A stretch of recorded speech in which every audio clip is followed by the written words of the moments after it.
So how did this nuclear pasta become the strongest material of the universe? Well, it's because it's created inside neutron stars that act like extreme pressure cookers. Neutron stars are the stellar corpse of massive stars that have run out of fuel and exploded as supernovas.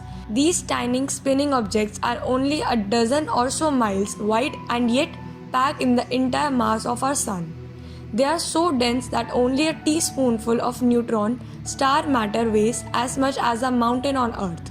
Neutron stars are therefore not composed of normal matter, but rather degenerate matter, extremely compact neutrons that are crushed together under incredibly powerful gravitational forces. Neutron stars are made up of several layers. The outermost zone is known as the crust. It's made up of outer crust and the inner crust, and the whole thing stretches about a kilometer down from the surface. Scientists think that atoms at the surface aren't very dense at all, but the further down you go in the outer crust, the tighter the squeeze gets until the atoms are close together that their electrons escape and their nuclei from a tightly bound lattice structure. Go even deeper into the inner crust and those nuclei are so tightly packed that they start to arrange themselves into a bizarre shapes that look a lot like pasta. This is what physicists Charles Horowitz, Andre da Silva Schneider and Matt Kaplan call the pastelier.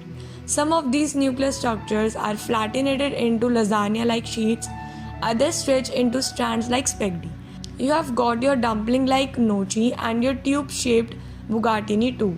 You have even got antipasta and antispaghetti, which is nuclear matter. Punched through with tunnels, and anti-gnocchi is full of holes like Swiss cheese. Also, there are nuclear waffles, because who doesn't like waffles?